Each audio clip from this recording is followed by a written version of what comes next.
Geoff Ulrich. We're sponsored by Yahoo this week. I hit my queue this week also, which is huge after I kind of missed that week one, but still a little bit of tech issues getting started up. But we're bringing it together. Also, subscribe to the Awesemo Podcast Network. We're not only on video, we're on podcast form too, so you can listen to us on the go. Maybe even steal your girlfriend's phone, right? Subscribe to us there. If she catches you, maybe say you're looking at her text messages, because then she breaks up with you. Then you have to find a new girlfriend. Then you steal her phone, and you get to subscribe to the podcast there too, right? And then we get even more numbers. That's what it's all about. So Geoff, week 2, we've got a whole lot of injuries this week. We had a few last week, but nothing like this. I mean, this feels almost like a week 16 type slate. Yeah, I mean, look, first of all, there's so many ways you can be the number one subscriber for Awesemo. You don't need a girlfriend. You can just get a new one, right? So exactly like Greg said. But yeah, I mean, the injuries for week 2, obviously, we expected them. There'd probably be some early stuff going on, and there has been. I mean, it's been weird. It's just kind of like piling up like slowly, and it's like rolling into this big ball where it's just like Godwin, Galladay again now, Kittle. I mean, all these huge names, Michael Thomas, like none of these guys are playing. It's crazy. So yeah, tons to go through as far as injuries. Definitely, check out obviously the Awesemo show tomorrow that'll be going through it like pregame. But I mean, look, all these guys are big names. The good news is we're getting early news on most of these guys, right? I mean, I think the only guy we're waiting on is Godwin. Is that correct? Like he returned to practice Friday. Concussion protocol still in, but looks like he might suit up. Oh no, he's doubtful, so he's probably not going to suit up. It's Cortland Sutton's question, but I think he's the biggest name who's up in the air whether to play or not. Yeah, I mean, there's going to be a lot of guys to go through, a lot of value situations. We'll start at quarterback here. Lamar Jackson was the chalk at the position last week. Kind of the same price point this week, but probably a better matchup even against Houston, yet the ownership's projected for about half of what it was last week. I kind of think for the ownership, Lamar Jackson's a better play than he was last week. How do you feel about Lamar Jackson? Yeah, absolutely. You know, one of the first things I did actually was, I made a couple of Lamar Jackson lineups last night, and I made them with the idea of, I better check just what, I want to check what his ownership is and stuff like that before I commit to it. And I came in and looked, and I'm like, I'm going to get Lamar Jackson like half Dak ownership here. I mean, that's pretty much what we're projecting him at Awesemo. I'll throw that out for you guys. That's pretty damn good, Greg. Like, this is a really good spot. We saw what the Texans defense did last week. I mean, with Patrick Mahomes and Clyde Edwards-Helaire on the ground. I mean, this is a good spot for a guy like Lamar Jackson. And I think it's a really good spot to pair him with Marquise Brown as well. I mean, who in the Texans secondary are we supposed to be afraid of? I mean, Bradley Roby's okay still. That's about it. I don't really think that he's necessarily going to shut down Marquise Brown, though. I like the spot a lot to go overweight on Lamar Jackson. It actually almost feels like finally, with all these other names like Kyler coming off a big week, getting ownership, Dak in a fantastic matchup against Atlanta. It's like finally people are just like backing off of Lamar, but his matchup, it's just as good as the other guys. So I'm not really, I was a little bit surprised he wasn't cracking the top 3, but I'll take it, man. Definitely going to be in on Lamar this week. You know what I kind of think happened is, remember last week, everybody was on Lamar Jackson. Even though he was really good, you didn't need him last week, right? I mean, there were so many mid-range quarterbacks that had big games. And I think there's a lot of people that rostered Lamar Jackson last week who looked at the results and was like, oh, I didn't need Lamar Jackson. I didn't need to spend this much salary on him. Even though it kind of worked out, it wasn't necessarily optimal for last week. So I think a lot of people are looking at the results of what happened in week 1, and they're like, hey, I don't need a roster. Patrick Mahomes projected for 3% ownership this week, and that's ridiculously low for Mahomes. Jackson's low, and then like you said, it's a lot of those mid-range guys who are coming in as chalk in Dak Prescott and Kyler Murray. Of those two, which do you like more? Because I'm a little wary of Kyler Murray going up against the Washington defense, because this feels to me a lot like what happened with Carson Wentz last week, where there's a pretty sketchy offensive line the Cardinals have, and the front 7 for Washington is ridiculously good. They sacked Carson Wentz 8 times last week. Is there any reason to think they won't be able to do the same thing against Kyler Murray? Well, I think the Cardinals are going to handle Washington, but I think it's not necessarily going to result in a massive game for Kyler Murray. Like, I think the way they're going to do it is just make them, move them out of the pocket a little bit more, do the RPO stuff. That's going to keep the pass rush off balance, and they have the ability to do it, right? So I think that leads to bigger games, though, for Kenyon Drake, for a guy like Kenyon Drake, maybe even Chase Edmonds.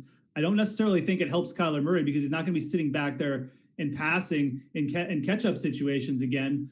Because if they do get in that situation, we saw what Washington will do, right? And even Kyler Murray being a mobile quarterback, maybe you get there with the rush yards, but I don't want to rely on the rush yards alone, right? Like I want a good passing situation as well for Kyler Murray. He's not necessarily quite up to the level of Lamar Jackson yet in the fact that, they're going to use him primarily as a runner. Like a lot of his damage, it comes on broken plays and stuff like that. So you have to be a little bit careful just projecting Kyler for like 90 yards every week. It's probably not going to happen. It might. I mean, we'll see as the season goes on. But I agree. I'd rather go up to Dak Prescott. Atlanta's secondary it's going to be really bad all year. Like Isaiah Oliver, the guy they drafted, AJ Terrell.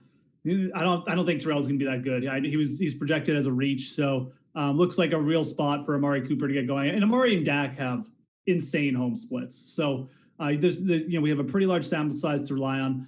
For Kyler, I think, like I said, I think Arizona's going to have a big game. I'm just not as confident that Kyler's going to have a stealing performance here. Pass rush, other things I mentioned. So definitely prefer Dak there. Yes, I'm going to have some exposure to Kyler this week. I agree with you that I prefer Prescott, though, amongst the chalk quarterbacks. The other thing, too, about Prescott's situation, I like to make stacks in GPPs. To me, the Dallas-Atlanta game is just way more stackable than the Washington-Arizona game. So that's something else that's going to lead me on Dak, is there's going to be wide receivers in that game that I just like a lot more than the other game.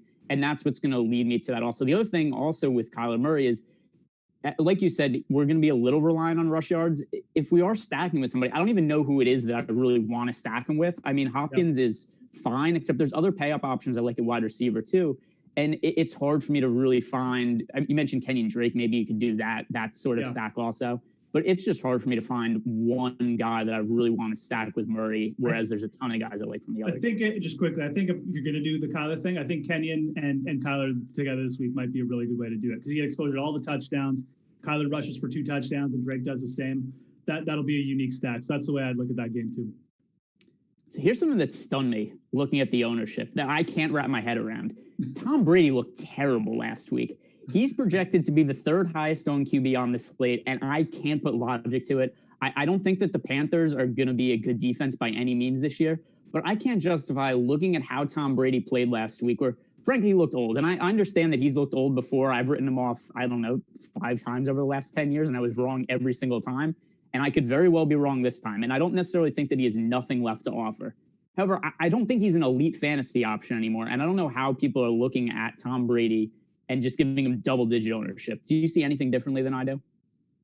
I mean, maybe just a little bit different. I don't think Tom Brady's deep balls last week were necessarily bad. I think he got a couple of passes broken up by a really good play by Machar and by Lattimore. And things like that, and maybe just being a little bit off with his receivers. But I don't think it was all Tom Brady. At the same time, I agree with you from the fact he's not an elite fantasy option anymore. I don't care what offense he's in. I'm not trusting Tom Brady at 6,500 to put in a ceiling game against anyone. I think he could have a good game. I don't know if he's going to get enough to win me GPPs, though. I mean, Ronald Jones is still there in Carolina. Ronald Jones looked actually okay going up against a tough run defense last week, and now he gets the Panthers, who actually graded out as the worst, or maybe it was like the 3rd worst run defense from a DVOA standpoint last week. So I think Ronald Jones is in a pretty good spot too. And I just think that like with Brady, I just don't think the upside is as much as like Ryan, Murray, Prescott, all these guys in this range. We're going to be owned as well. So I agree. I think Brady probably didn't play as bad as some people think last week, but just as an elite fantasy option, I just don't see it anymore. Like, why would you pay up for a dude who's not going to rush at all, and could get in a situation where the running backs take over too. So, yeah, I agree, and it's also just, it's not that he's all that cheap, and the ownership, it just doesn't make sense to me. It seems like a name value play where people are almost like, hey, Tom Brady's in a great offense, and he's Tom Brady. He can't have 2 bad games in a row. Maybe that's the thought process. The ownership just seems really high to me. So a spot that we liked last week ended up working out. I think you know who I'm going to talk about here. That we got, I think, very lucky that it worked out. Mitchell Trubisky, because the reason we really liked Trubisky was we thought there was a chance he was going to have rushing upside this year. He did not run the ball last week. He sucked through 3 quarters. All of a sudden, in the 4th quarter, he comes alive. He's throwing darts all around the field. My favorite stack of the week last week was Trubisky and Anthony Miller. That had nothing going for it until the final drive of the game for the Bears. All of a sudden, he throws a long touchdown to Anthony Miller, and everything looks gravy. Now, I'm looking at Trubisky this week, even though he's still only 5,500 plus matchup against the Giants. I don't trust him as a thrower. The reason that I liked him last week was because I thought there was a chance that Mitchell Trubisky is going to start running the ball again.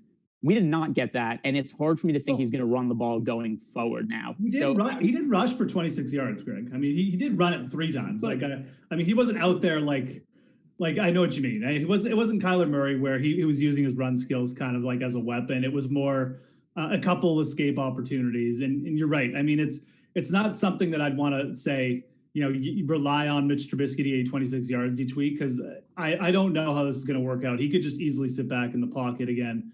But I am 100% going back to the well here. Okay. And a lot of it has to do with the matchup. I mean, the Giants secondary is absolutely terrible. Slot, just from a slot matchup, like Anthony Miller projects as just one of the best matchups on the board, just from a grading perspective. I all about the Allen Robinson narrative this week as well. Dude's, feeling disrespected. When guys typically come out in the media like that, playing for a contract, you want to show people what you do. You've made this big thing about it. And then B, the Bears should be just peppering him with targets here if they want to keep him. So, maybe it works out the other way and he's in his own head, but I don't think so. I don't think Allen Robinson's that type of player. I think he absolutely can just lay one down here on the Giants secondary, who allowed, 80% completion rate to the Steelers wide receivers last week. We saw Juju getting open at will. Deontay Johnson had a really good game after a slow start. I don't see anything that can stop Allen Robinson in the secondary. I'm going back to it. And on the other side, we'll talk about running backs later, but I think you can come back with Saquon Barkley here. So I actually really like going back to a Trubisky stack this week. It's just that even though it worked out for me last week, I feel like we were so lucky for it to work out. I mean, absolutely. Greg, the third quarter, I'm like, I was just waiting for Nick Foles to come in. I'm like, this is terrible. Like, next Saturday show with Greg is going to be a disaster because we're going to be having to talk about this. And then all of a sudden, he just, 1 touchdown, 2 touchdowns, and it's like he's winning the game. What is going on? So I was sweating bullets. I'm not going to lie. I had the tweet drafted ready to take the loss, and he threw a touchdown pass as I was drafting it. And I ended up tweeting that, I felt like I was going to get what I deserved by stacking Mitchell Trubisky with his wide receiver so much, and I just didn't get what I deserved. I felt like we were really lucky last week, because the other thing too was the way he had success. It was just not the avenue that I expected. It wasn't the reason I rostered him. I wasn't expecting him to throw for 3 touchdowns in the fourth quarter. So I'm going to have some Trubisky exposure, like you said. The matchup is right. I'm just not as high as him going forward as I was in week 1. I didn't see enough rushing attempts. Understandable. Look, I'm someone who will put his hand in the cookie jar until, it gets snapped or whatever. But the one thing I'll say is Trubisky's been really good in his career against weaker passing defenses, just weaker defenses in general, and he gets another one this week. So we'll see. I mean, I definitely am playing with fire going back to it, but as a cheap QB stack, there's honestly no one I really like as much. And maybe he only rushes like 3 or 4 times, but he does have that upside. You never know. He might just pop off like a 60-yarder. So, any other quarterbacks you want to touch on before we move forward to the running backs? I don't think so. I mean, I have a little bit of interest in Deshaun Watson as a low-owned play, but again, like Lamar Jackson's not going to be that highly owned. So I think I would prefer probably going to that side in that matchup. But I do think Deshaun Watson always a little bit interesting when he's going like really overlooked. Maybe Matt Stafford. I think he's going to have to throw a lot, but without Golladay, I just don't know if the upside's there. So pretty much not really anyone else I'm super, super high on. All right. So before we move on to the running backs, guys, today's show is sponsored by Yahoo Daily Fantasy Sports. The most trusted name in fantasy sports, Yahoo DFS, now includes CSV upload, CSV edit features for those looking to play multiple lineups. Make better choices. Choose Yahoo Daily Fantasy. Also, Yahoo did have a little bit of overlay in week 1. So check that out on week 2, because, that's one of the best ways to find value in DFS. Look for that overlay, and that's always going to be a plus EV situation. So moving forward to the running backs, there are a few injuries here. I think most notably Marlon Mack tore his Achilles last week. I know disappointing because you were on him a little bit, and who knows how that game would have turned out, because he tore his Achilles pretty early on. Yeah. And then we saw Naheem Hines and Jonathan Jonathan Taylor split snaps. I'm a little higher on Taylor going forward, but the field is also. Taylor projects to be one of the highest owned players on this entire slate. So between Jonathan Taylor and Nyheim Hines, which way are you leaning? Probably Hines, to be honest. Taylor's ownership is right up there. I'm not actually sure what Hines is. I'm sure he's going to garner some ownership as well, but 8%. Yeah, 8%. So I mean, yeah, that's pretty much kind of what I was expecting, that he would be, just in that range. So I would go Hines. I mean, I don't really like the player as much. I mean, I definitely would rather go with Jonathan Taylor, but again, it's a bit of an ownership thing. He is easily projecting to be the highest owned play, and a couple factors into it. I mean, Jonathan Taylor, for as good as he did look in spurts last week, I mean, he only produced 22 yards rushing on 9 carries against the Jags, right? And now he's got, Minnesota, who should still be like a better run defense, like at least an above average run defense. Like, I think the way that you're going to beat Minnesota this year is to pass against them. I think that the Colts will probably look to get a guy like T.Y. Hilton going a little bit after such a slow start, and looking to what Devontae Adams did last week. I kind of like going that route. I think you're going to get good leverage on the T.Y. Hilton play as well. I know I'm dipping into like the wide receiver talk, but it does kind of factor in with Taylor. So for GPPs, I'm probably going to be just like a full send fade on Taylor. Might mix in Nyheim Hines, but I think the guy I'm going to target is Hilton as kind of the leverage here. Again, it's nothing against Taylor. I just don't really think the spot is that good. And I also don't think he's going to play 80% of the snaps, because Hines is a guy they've had there before. Frank Reich has kind of just mixed RBs in his whole time when he's been in Indianapolis as well. I don't really see a massive workload. I'd rather pay for Kenyon Drake in that spot and eat a little chalk there. David Johnson, all these guys, same price, lower ownership, and I like the spots better. That makes sense. I think the other thing too with Hines is there's a little bit of game script that matters here, right? Because I do think if the Colts are ahead, it's probably going to be more of Jonathan Taylor in the fourth quarter, and if they're behind, it's probably going to be Nyheim Hines. Yeah. So just thinking from a lineup construction standpoint, I think that I want to have Adam Thielen in a lot of lineups with Nyheim Hines, if that's the route that I'm going towards, because I think the situation where the Vikings get up ahead, it's probably going to be Thielen in the passing game. He caught a pair of touchdowns last week. That's kind of the lineup construction I think the game script sets up best for Hines. Is there anybody else from Minnesota that you think kind of makes sense in that same vein? Well, I think if you're going with my T.Y. Hilton call, you can play Dalvin Cook on the other side, right? I mean, look, the Colts were brutal against defending, receptions to the running back last week as well, or last year. I think they allowed the most receptions in the entire league to the running back position. So that's a great sign for Cook. If the Vikings get up a little bit, you're going to see more of him. He didn't take a huge workload in week one. It's probably going to scare people off, but I think that's more just the coaches do like Madison, and it's also managing his carries a bit. I think that now that they're 0-1, you'll probably see Cook pick up in snap count this week is my best guess, and I think that'll work out. So definitely like the Cook Hilton game stack there as well. So the Broncos running back situation, it looked like we're heading towards a timeshare this year between Melvin Gordon and Phillip Lindsay. Phillip Lindsay did not last very long last week. He actually looked like he was gonna maybe take over as the guy right before he got hurt. They were starting to use him a little bit more. Melvin Gordon, after that fumble, Melvin Gordon didn't look very good that game. Then Phillip Lindsay starts to play more of the snaps. He gets hurt. Gordon finishes decently down the stretch. How do you feel about Melvin Gordon heading into week 2? Yeah. Because I don't necessarily think Gordon's good, but he's 5,200, and it seems like he's going to play almost all of the snaps now. Yeah, this one really just hurts me from like an ego perspective. I was high on Phillip Lindsay, best ball, season long, et cetera. The scenario that I saw playing out was playing out week 1. Melvin Gordon sucks. Phillip Lindsay doesn't suck. The Broncos were going to figure it out eventually. Phillip Lindsay was starting to take over. Like you said, Melvin Gordon did his fumble thing.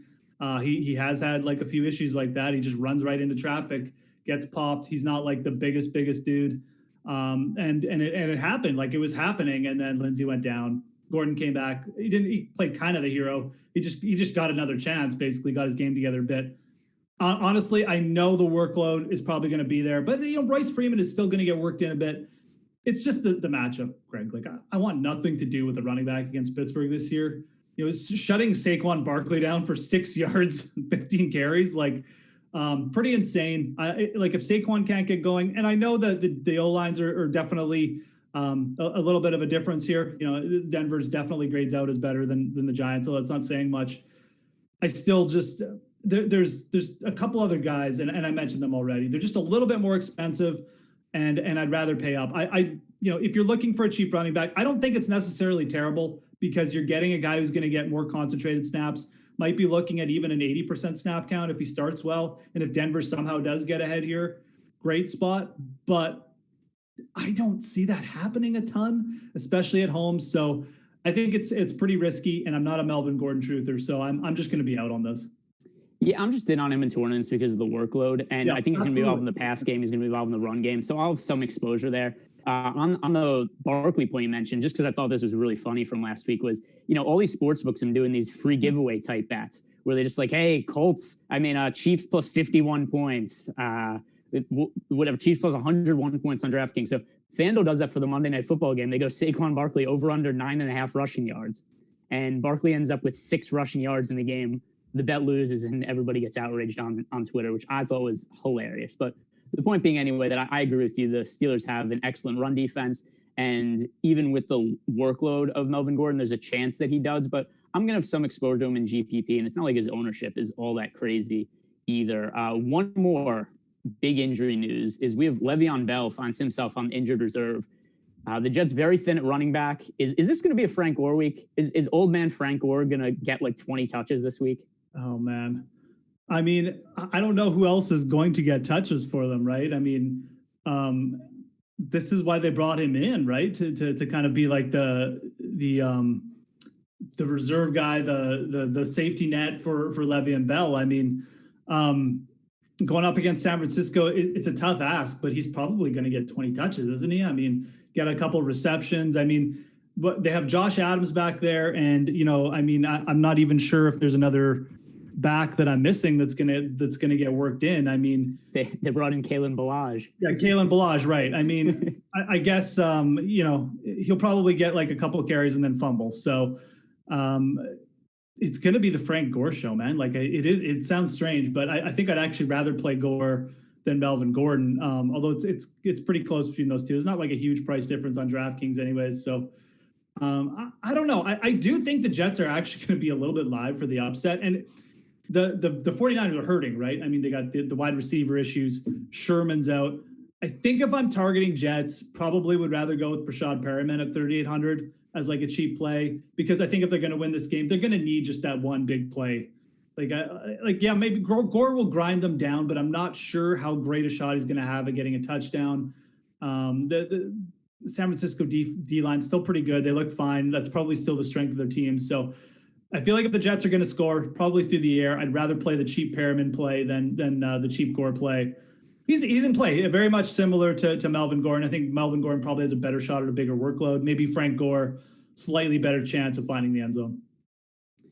Yeah, it's tough for me to go to Gore just because I don't think the Jets are going to score very many points. Their offense looked terrible in week 1 against the Bills, and then I don't expect passing game work from Gore. So just with all I considered, it's kind of a touchdown or bust situation, I feel like, for Gore. And then who knows what the Jets are going to do with those other guys. Like, are they going to get Ballage worked in? I mean, they actually traded for him, which is crazy.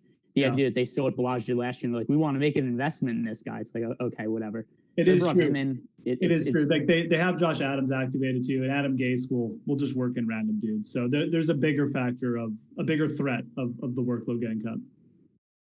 So the high end running backs. I know you mentioned you like Dalvin Cook. I like him also. Then we have Christian McCaffrey came off a decent game, but he's in a really tough matchup against Tampa Bay. Saquon Barkley, who was absolutely terrible last week, tough matchup against the Bears. Of those two guys, Christian McCaffrey, Saquon Barkley, which of them do you prefer? Barkley projected for almost no ownership this week. Do you think he could bounce back against the Bears? Nobody's going to want to roster him after he didn't hit his over-under 9.5 rushing yards prop. I am in on Saquon this week, man. I like this New York Bears game to get a little crazy. I do think there's the possibility of that. The Bears rush defense let Adrian Peterson get 94 yards on like 13 carries or something like that. I mean, this did not look like a good run defense. And the thing with Saquon, and I know this is narrative. I know this is just, BS floating out there in internet land. But Tiki Barber came on a New York Giants radio show and said Saquon Barkley wasn't an every down back last week, which is A, ridiculous, and B, If you saw Saquon's reaction, like it was not a happy dude. He's not happy about what happened week 1. I guarantee that guy is absolutely embarrassed. This is like just an elite athlete, up there with just like the most genetically gifted dudes in the world. He is freaking embarrassed right now. I guarantee you he is going to come out and lay down some big runs. I'm not saying it's necessarily going to work out, and I know it's 8,400, but if Adrian Peterson can get it going a little bit, Saquon Barkley is going to get it going a bit. And I think Joe Judge will definitely try and make that happen as much as possible. So I'm in on Saquon. I think that just from a pure projection standpoint, I agree. Like, it's hard to say. The only argument Saquon versus Elliott is they're using Tony Pollard quite a bit in Dallas. And it's like Saquon's not going to come off the field. So I really do like this spot for Saquon. I really like it in terms of a game stack with Trubisky and Allen Robinson too. It's risky, but I really look at the spot. I feel like the upside is pretty similar for Zeke and Barkley just because of the workload thing. So I'm really in on it. I knew he was going to be low owned, but you're right. Like, again, we'll throw this out there. He's projecting for like under 5% ownership, man. Like, that's pretty crazy. I mean, that's nuts. So I'm definitely in on it just from that perspective too. Yeah, I wish his price tag was a little lower. I'll say this though, as somebody who plays a bunch of lineups, it's not hard to go over. It's not hard for me to be overweight to Barkley, right? I mean, if you play 20 lineups and you put Barkley in one of them, you're overweight to Saquon Barkley. So yeah. I think that it's just really sensible to get some exposure to him, and you just don't have to make a significant investment in him to be overweight. So you could play Barkley in one of 20 lineups and he busts and it doesn't kill you. But if he goes off, then that lineup is way different than all the other lineups because you've got twice as much Barkley as everybody else. Nobody wants to play him. It makes sense. I understand why the narrative is against him, but still, he was the number 2 overall pick in most fantasy drafts entering the season. I don't think people are just off of him now. I don't think people should be off of him now because of one game, but it's the only one game we have of the entire season. If this game happened in, say, week 5, and he'd already had a couple of big games, I think people would feel differently. People are going to make their lineups now thinking Saquon Barkley has never played well in his entire career. They're just going to think like, oh, look what Barkley did last week. And that's the only memory people have of Barkley in the last year. So nobody's going to want to play him. Go ahead. Six passes last week. I mean, yeah. Who cares if he doesn't rush for yards? He's going to like lead them in targets every week. So, no, that's a fair point too. He's definitely going to be able to crush regardless of game script. And I think it's pretty safe to say that week 1 was his worst fantasy game of the entire season. We got it out of the way, and there's no reason to build lineups assuming that is Saquon Barkley going forward. One more running back that I think we need to hit on here in the high range is Derrick Henry, who is projected to be the highest owned expensive running back. Really favorable matchup against the Jacksonville Jaguars, who are likely going to have one of the worst run defenses in the league. Derrick Henry, the other thing that's kind of nice about him, if we go back to last year, he did get a little bit more work in the passing game towards the end of last season than he had at the beginning of the season. I'm somebody who's never really rostered a ton of Derrick Henry in DFS, and I'm starting to change that now going forward. I've just been wrong about Derrick Henry in the past, and I've done a 180 on him. If I remember correctly, I think some of the shows we've done in the past, you weren't particularly high on Derrick Henry at points in time also because of his lack of work in the passing game. How do you feel about him this week and going forward? Yeah, the thing with Derrick Henry is you're either nailing it and he's getting you like 40 points, or it's absolutely airball, right? So it's really hard to determine those situations. But look, it's hard for me to come in here and say this isn't a great spot for him. Obviously, Jags losing their best rush defender over the offseason. He's absolutely destroyed the Jags in like 2 of the last 3 matchups too. So it's not like we don't have some history going here. He looked really good last week, 31 carries, obviously. We know where the ball is going here too. I mean, this is very much a, Green Bay feeding Devontae Adams. We know that's going to happen. We know that the Tennessee defense is feeding Derrick Henry. And like, what are the Jags going to come out and take a 14-point lead here? Not likely, right? So the workload's probably going to be there. It's just, does he get in the end zone, twice and really pay off? I'm still not sold he's going to ever see like more than 3 targets a game, but again, it's just a different type of beast when you're almost guaranteed like 24, 25 carries. So yeah, absolutely a good spot. I see the ownership. It's actually probably the scariest fade for me on this slate would be Derrick Henry against the Jags. Like it's a rough one. Like I'll be sweating that if I end up fading him. But I do like a lot of these mid-range RBs. And the last guy I'll bring up is David Johnson. Again, I'm not afraid of the Ravens run defense. I think he looked really good last week. Ravens gave up a bunch of yards to Nick Chubb and Kareem Hunt last week. So I think that's actually like a little bit of a flaw in their defense is their rush stopping ability. They got a lot of great pieces elsewhere, but I think David Johnson can get going there. Duke Johnson's banged up, so I really like that $5,800 price. You can come back with Marquise Brown if you want to game stack it as well, or just like it as part of a Lamar Jackson stack. So, but back to Henry, Barkley, I love the ownership. Henry, I love the spot, and maybe you play them both, or maybe you just pick one. But I think whoever you fade could end up burning you, and whoever you get on could end up winning you one. It's just who's gonna make the big play, I guess. Yeah, I mean, one more thought on David Johnson before we move forward to wide receivers. He looked great last week. I mean, this doesn't excuse the swap of him for DeAndre Hopkins. But if you were trying to say if you're just trying to say visually, right, like what's the ideal situation for David Johnson? How he looked in week 1. He got a lot of the touches. He looked good with the ball in his hands. He was really involved. He scored the Texans' first touchdown, if I remember correctly. So I thought he looked really good and like somebody who was healthy for the first time in a couple of years. So I don't know if maybe he was banged up a little bit last year, but he didn't look like the same player to me last year. And this year, he looks like the guy that he was a couple of years ago. It's obviously only been one game, so who knows what happens going forward. But I liked what I saw out of David Johnson in week 1. He was somebody I was pretty high in best balls this year. So I agree. It's a really tough matchup against the Ravens, but I'm going to want to get some David Johnson exposure, especially if Duke Johnson's out, because he's just going to have a massive workload then. Yeah, exactly. I feel exactly the same way. I think it's a good spot. Looks better. Well, I think he was dealing mainly with some soft injury stuff last year too, so nothing major. As long as he just, as long as it doesn't start to creep up again, I'll be in on David Johnson, especially at this price. All right, moving on to the wide receivers. Chris Godwin, doubtful to play. We talked a little bit about the Buccaneers wide receiver situation last week, and I mentioned that I thought that Chris Godwin was really the guy who made sense just from a way that Tom Brady, where he's at in his career. I thought he was going to be looking in the slot for Chris Godwin a lot this year. And now that Chris Godwin is not likely to play in week 2, Mike Evans stands to gain extra target share. He's only 6,400. I'm just a little concerned. Can Tom Brady get the ball downfield to Mike Evans? Yeah, that is the question that's going to be answered this week. I mean, because look, and you listened to Bruce Arians after that New Orleans Saints game and basically said, I'm getting Mike Evans 10 targets, like every game going forward. So Mike Evans is going to get targets this week. Like I virtually guarantee he gets 10 targets. I mean, I'll go as far as that. He's the volume is going to be there. Bruce Arians doesn't like his guys to go down like that. He's very much, a player's coach in that regard. I know he likes to play the tough guy, but he really tries to build up his guys. And this is a spot where he wants to build up Mike Evans and he wants to build up the Brady Evans connection. I think you're going to see that happen. So Evans was projecting really low owned at the start of the week. Obviously, Godwin doubtful. Evans put in a full practice. A little bit of this coach speak now. He's up there. I am going to be in though at this price. I mean, 6,400. I've already talked up Allen Robinson, but I mean, this is kind of the range of wide receiver I want to target this week. I think you can pay up for Devonta Adams every week at this price and be okay.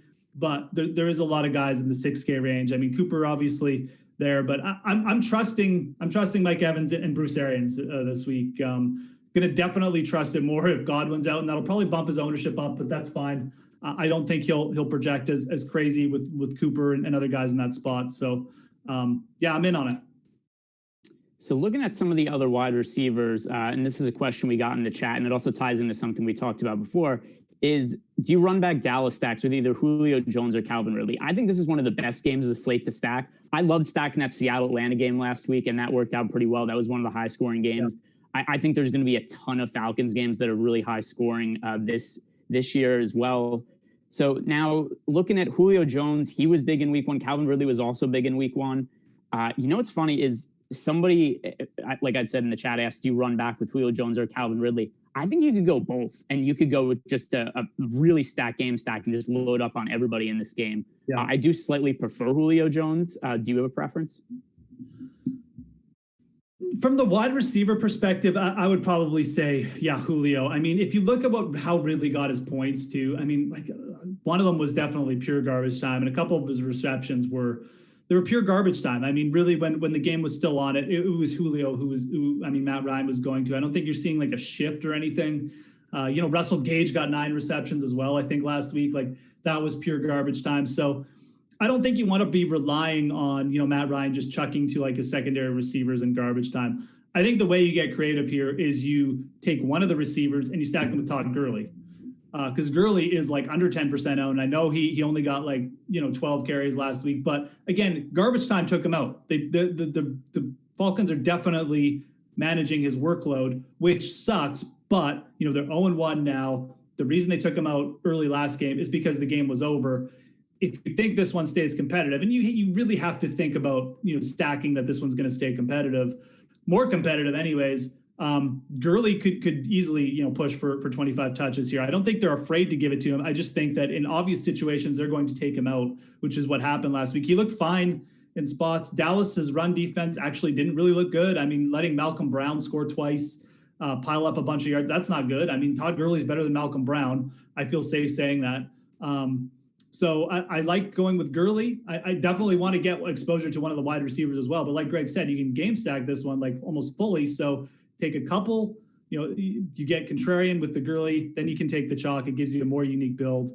And then I like just stacking Dak with one of his receivers on the other side. So the other thing I'll say about the Julio Jones versus Calvin Ridley discussion, there's only a $600 difference in their price tag. Right. So it's not like there's some massive discount you're getting on Ridley. I still think Julio Jones is a better overall receiver, and the ownership isn't that much different. Julio is projected for a little bit more ownership, but they're both in the teens.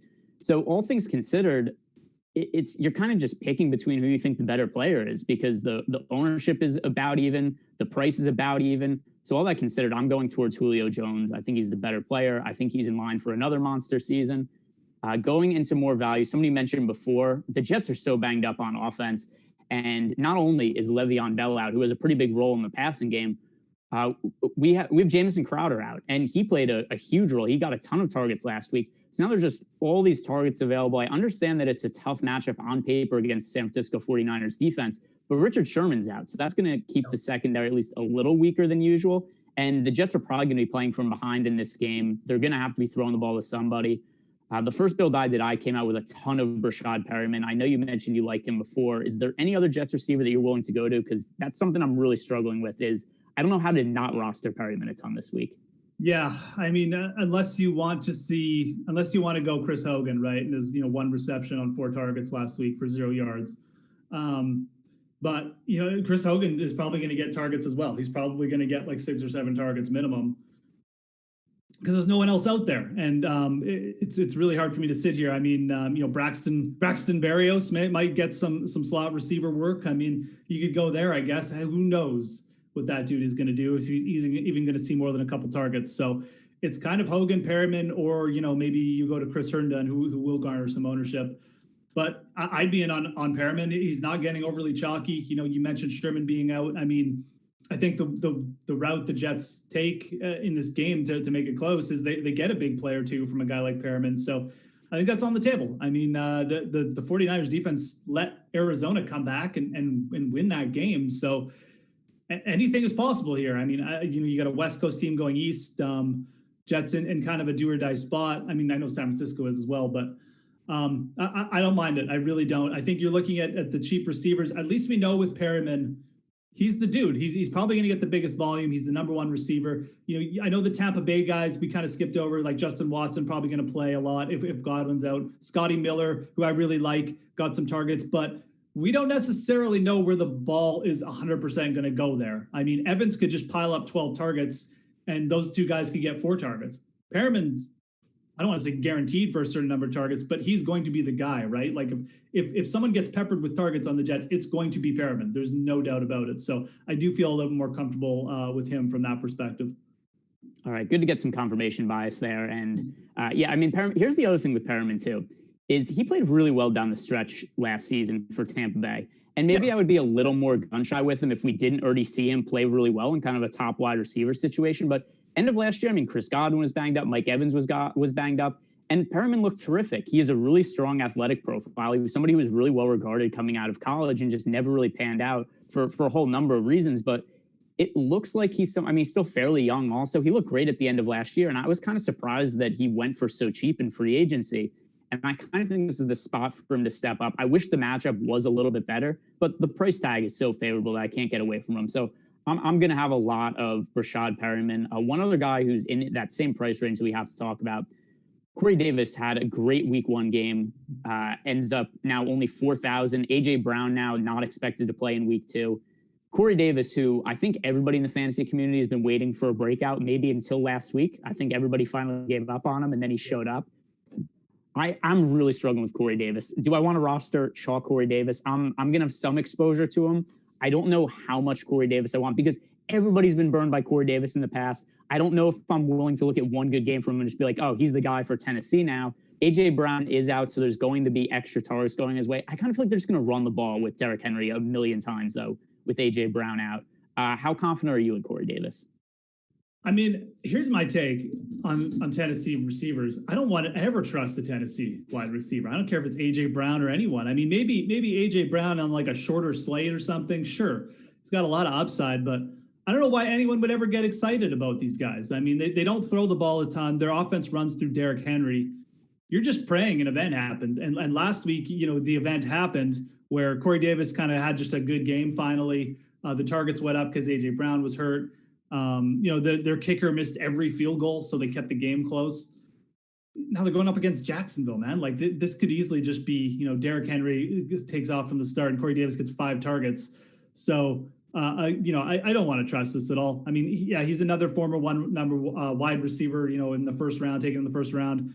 They also, the Jags have, Henderson. I mean, their high round draft pick on corner. He looked actually really good in week 1. So it may be not the easiest matchup ever either for Corey Davis. I assume they'll put him on Davis. So yeah, all things considered, I don't want to eat this chalk. I mean, if Corey Davis does it 2 weeks in a row, I'll bump him up starting going forward. But it's just a game, a team thing, right? Like, again, this isn't a high volume passing offense. It's never really going to be.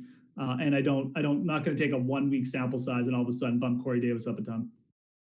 All right. So we'll move on to tight ends now. Also, something to check out, guys. Free content of the day. If you go to awesemo.com, check out the NFL Express Top Stacks tool. It's a really easy tool to use. Let's say you're in a lineup building emergency. You don't know who you want to roster. You go check out the Top Stacks tool, the Express version. And Alex has like a GPA type grade for individual stacks for each teams where it'll be like, hey, this is the best wide receiver to stack with this quarterback. And he gives it a grade on a GPA scale of 1.0 to 4.0. And that's a good way to just look at some quick stacks to help you build some lineups. I would definitely go take a look at that, guys. That's an awesome tool. Ranks out, gives you a bunch of different percentages and stuff like that, ownerships. So cool that he's making it free. And guys, if we could, I know there's like almost 400 of you guys watching. Hit that like button, guys. We could get over 100 for the show. That'd be really appreciated. Me and Greg definitely appreciate that. Yeah, and one thing that's good is we've actually been building an audience as we've gone along, not losing an audience. So that's I mean, the word's getting out, Greg. Like we're doing the show together now. It's a big thing on the internet. So it's all anybody's talking about. Tight ends. George Kittle is going to be out this week. I was kind of surprised. I assumed he was going to play because as ugly as that knee injury looked that he suffered at the end of the first half, he didn't miss a snap in the second half. So I just assumed that George Kittle was going to play, but kind of be limited. Like I was ready for this week to just have George Kittle out of my player pool, assuming that he was going to be banged up. Now it's a very easy decision to have him out of the player pool because he's not active. Jordan Reed, who isn't projected for a lot of ownership now, I assume that's going to change by the time tomorrow comes around. 2,600. I mean, if you would have said to me that a 49ers tight end is going to be hurt, I would have said Jordan Reed is a layup to get hurt. But now all of a sudden, Jordan Reed finds himself in a premier tight end spot again at a cheap price. I think he's a really strong value play. Could you talk me off Jordan Reed, or do you agree? Well, I think I'm probably going to try and talk you off Jordan Reed a little bit. A couple things, factors. I mean, look, Ross Dwelly is still a thing. I mean, it's not like Jordan Reed came in and played all the snaps. I mean, Dwelly, 7 snaps last week. Jordan Reed played 10. Look, if you're asking me who the better player is, Jordan Reed is still like a really talented dude. I mean, there was a time when he was obviously going as like one of the top tight ends in drafts and stuff like that. So, I mean, from a pass catching perspective, Jordan Reed much more likely to get you like a ceiling type game. But, another factor in this is the defense they're going up against and just the team. I mean, it's a slow paced Jets team. They were fourth last year in terms of limiting the fourth fewest points from the tight end position. So they've always been pretty good at doing that. It is a Greg Williams defense, but they've kind of got good personnel in that respect. I don't really feel the need to do this. I guess I just don't really trust that Shanahan is just going to throw Jordan Reed out there for 100% of snaps. Now, if we got some confirmation that might happen, yeah, I'd be much more inclined. But that's kind of, we got to wait on late news kind of thing. So, if you're, I guess the argument for Jordan Reed is, if you want to punt tight end, probably the best option still, because I'm not going to go back to like Robert Tonyan on Green Bay. Who knows what's going to happen there? I mean, Irv Smith got like one target for Minnesota. Mo Alley Cox is the only other dude, right? I mean, he's 3K. I don't know if I want to trust that though either. I mean, Mo Alley Cox again. I mean, at least Jordan Reed, you got the pedigree. You got like a guy who, if he does get the opportunity, is going to produce. Mo Alley Cox is like a touchdown play only. You're just hoping that Rivers targets him a couple times in the red zone. So. He kind of reminds me of the Vernon Davis value play from back in the day. Remember, we used to have Vernon Davis, for whatever reason, was a backup tight end who used to be a starter that got to be like 50 years old, but kept finding himself in starting tight end. Jordan Reed too. That's the funny thing. and he also was on the 49ers at one point. So there's kind of a tie in there for everything. But Vernon Davis was a guy who was a really talented tight end who kept finding himself in value situations at like 2,500 and doing well. And that's kind of where I view Jordan Reed this week. I think he has that same kind of upside. So running short on time, some of the other tight ends. How do you feel about Travis Kelce? Because without George Kittle, he's actually not coming in at a ton of ownership, Kelce. But I feel like you just kind of gravitate towards him if you have the leftover salary, because, who else are you going to spend up for a tight end? I mean, Mark Andrews is okay, but he doesn't have the same sort of target share. He doesn't have the same amount of snap rate as Travis Kelce. So I just think that Kelce, especially for cash games, I think he makes a ton of sense to pay up for. Yeah, absolutely. Especially on a slate with a lot of value. I can definitely see that. Again, I'm not sure who else I'd even, feel great about recommending as a cash game play. Maybe Higbee, but Everett's probably going to play, so that bumps down that a bit. I will say this: I'm gonna have a lot of Logan Thomas, for better or worse. 8 targets last week, going up against the Cardinals, who obviously last year were one of the worst teams in defending against the tight end ever. The ownership for Logan Thomas, I don't think is quite up there to anything crazy yet, unless I'm missing something, or it's changed. But he is up there, but it's nothing crazy. Again, he's one of the top 5 plays, but it's not like uber chalk situations. I'm fine with eating that though. 3,600, talented dude, second in targets on Washington last week. I think he's going to continue to get involved.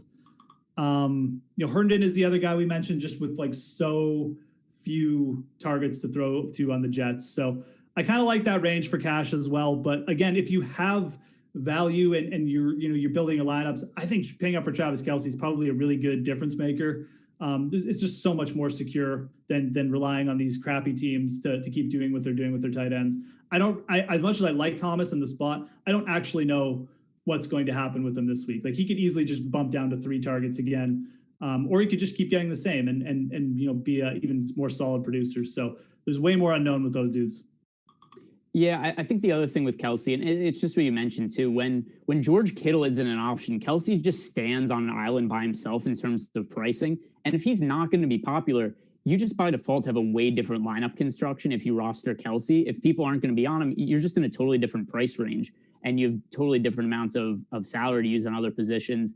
I'm kind of surprised as a whole. I don't think the Chargers defense is going to be particularly great this year without Derwin James there. And there's just no ownership going to the KC guys. Tyreek Hill, Patrick Mahomes, Travis Kelce. It's very odd to think that the Chiefs are a contrarian stack and what's probably a plus matchup. That's just something I'm always going to want to take advantage of, because it's the Chiefs. They have, who is more upside than Kansas City. Yeah. Exactly. So defenses, I think one team that somebody asked about this in the chat is, what do we feel about the Jets defense? So here's the deal. I mean, the 49ers are so banged up on offense. I don't really know what to expect from Jimmy Garoppolo this year. I think he could be decent. Maybe he won't be by the same merit also. I'm always looking to save salary at defense, and given the price tag of the Jets and how banged up the 49ers offense is, I think this is a great value play. Yeah, I agree. I'm back on the Jets. I know we talked about the Jets and the Washington team last week, Washington really worked out. I mean, the Jets weren't bad though. I mean, I know they got dropped on early, but the rest of the game they were good. I mean, they did what I said they do. They pressured Josh Allen. I believe they got a turnover too. Actually, I'm not sure about that, but no, they didn't. But they did end up, take him down a couple times. Oh no, they did get a couple fumble recoveries. So there you go. It's just that they just got behind early. If that game, if they can just shore things up a little bit early in that game, probably looking at like a more of a Washington output. So yeah, I love it. West Coast team going east for an early game. Jets definitely, defense should be taking some positives from the late in that game. I like it a lot, man. Definitely the cheap defense I'm going to be gravitating towards. I don't hate the Colts as well, although they really didn't let me down. Like I thought the Colts defense would be a little bit better than that this year. So I'm not exactly sure what to expect from them 100%. But other than cheap defenses, the only other, the next team I would go up to after those two I mentioned would be the Rams at 2,800. I think that Philly O-line is in deep trouble. Now they got Aaron Donald and Jalen Ramsey coming in. I definitely like the Rams at 2,800 too. Yeah, I mean, everybody was all over Carson Wentz last week. I mean, Washington was in the backfield on him on almost every play, ended up getting sacked 8 times. Now you've got Aaron Donald in the middle. There is no way there's anybody on that Philly makeshift offensive line that's blocking him. I think there's no reason to think the Rams can't do the same thing to Carson Wentz that Washington did last week. Speaking of bad offensive lines, one other team that I'm just going to throw out as a defense that's getting almost no ownership. If you want to pay up, the Bears only coming in at 1% ownership. The Giants did decently in pass protection for Daniel Jones last week, but they did nothing in run protection. I kind of feel like it's going to be somewhere in the middle. Like the run protection is probably going to be a little bit better. The pass protection is probably going to be a little bit worse. Daniel Jones also already a very mistake-prone quarterback, threw 2 awful interceptions last week. Last year was on pace to set the fumble record for a quarterback if it wasn't for him taking over in the middle of the season. That's a really high upside defense that I'm seeing not get any ownership. So, Jeff, let's close the show this week the same way we closed last week. Favorite stack of the week? So, yeah, unfortunately, it's going to be the Bears and Giants game again. I do like going to the cheap QB in Mitch Trubisky, still not getting any love. I feel like, Saquon's going to be able to run a little bit. And, maybe the only worry for me in that game is Daniel Jones just does start coughing the ball up, continuously. And then the Bears defense does a bunch of scoring. But I think this could be one of those games where Trubisky comes in. He's got some confidence, another week D. He just starts chucking the ball to Allen Robinson and ends up with one of those, 3-4 touchdown games again. So I like that. I like coming back with Saquon on the other side. That's going to be kind of my top stack right there. And you could even throw Anthony Miller in too, who's got a fantastic matchup. So I'm going to go with Patrick Mahomes to Travis Kelce. You can make fun of me and say, hey, everybody knows about Patrick Mahomes and Travis Kelce. Sure, but nobody's rostering them this week.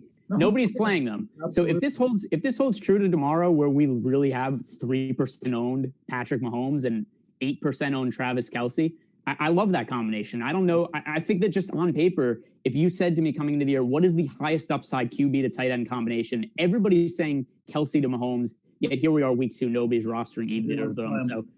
So as an ownership play, I think that makes sense. Like twice a year, or two or three times a year, and nobody plays Patrick Mahomes or the Chiefs skill players. And then they go off for 60 points in the stack or something. And everyone's like, oh yeah, I got to play him next week.